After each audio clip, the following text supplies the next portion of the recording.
बिस्मिल्लाहिर्रहमानिर्रहीम। अल्लाह का करिश्मा। इब्ने अक़िल रज़ी अल्लाह अन्हा अपने वाक़या लिखते हैं कि मैं बहुत ही ज़्यादा गरीब आदमी था। एक बार मैंने काबे का तवाफ़ करते हुए एक हार देखा जो बड़ा कीमती था। मैंने वो हार उठा लिया।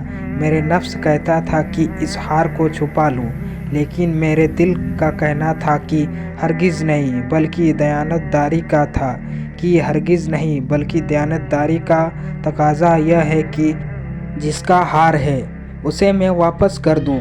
इसीलिए मैंने मुताफ में खड़े होकर ऐलान कर दिया कि अगर किसी का हार गुम हुआ है तो आकर मुझसे ले ले। कहते हैं कि एक अंधा आदमी मेरे पास आया और कहने लगा कि यह हार मेरा है और मेरे थैले में से गिर गया है। मेरे नफ्स ने मुझे और भी मलामत की कि हार था भी तो एक अंधे आदमी का। अगर इसे छुपा लेता तो शायद किसी को कुछ भी पता ना चलता, मगर मैंने वो हार उसे दे दिया। उस अंधे आदमी ने दुआ दी और चला गया। कहते हैं कि मैं भी दुआ मांगता था कि ए अल्लाह, मेरे लिए कोई रिज़्क़ का बंदोबस्त कर दे। अल्लाह ताला की शान की मैं वहाँ से हल्ला आ गया। यह एक बस्ती का नाम है। यहाँ की एक मस्जिद में गया तो पता चला कि कुछ दिन पहले इमाम साहब की मौत हो गई है। लोगों ने मुझसे कहा कि नमाज़ पढ़ा दो। जब मैंने नमाज़ पढ़ाई तो उन्हें मेरा नमाज़ पढ़ना अच्छा लगा।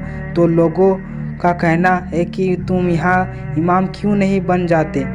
मैंने कहा बहुत अच्छा, और फिर मैं वहाँ इमामत के फ़राइज़ अंजाम देने लगा। थोड़े दिन के बाद पता चला कि जो इमाम साहब की मौत हो गई थी उनकी एक जवान बेटी है। वो इमाम साहब वसीयत कर गए थे कि किसी नेक बंदे से इनका निकाह कर देना।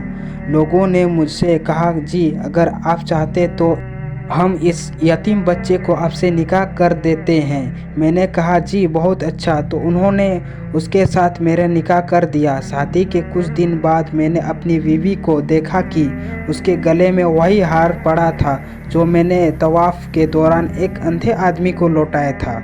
उसे देखकर मैं हैरान रह गया। मैंने पूछा यह हार किसका है? उसने कहा यह हार मेरे अब्बू ने मुझे दिया था।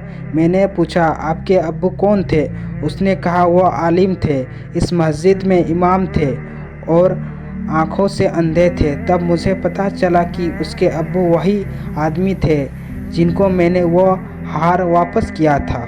मैंने उसको बताया कि यह हार तो मैंने उनको काबा में उठाकर दिया था। वो कहने लगी कि आपकी भी दुआ कबूल हो गई और मेरे अब्बू की भी दुआ कबूल हो गई। मैंने कहा यह कैसे? उसने कहा आपकी दुआ तो इस तरह कबूल हुई कि अल्लाह ताला ने आपको घर भी दिया, घरवाली भी दी और रिज़्क़ भी दी। और मेरे अब्बू की दुआ इस तरह कबूल हुई कि जब वो हार लेकर वापस आए तो वो दुआ मांगते थे कि ए अल्लाह, एक नेक लड़के ने मेरी हार मुझे लौटाया है। ए अल्लाह, ऐसा ही कोई नेक लड़का मेरी बेटी के लिए शोहर के तौर पर अता फरमा दे। अल्लाह ताला ने मेरे बाप की दुआ भी कबूल कर ली और आपको मेरे ख्वानीद बना दिया।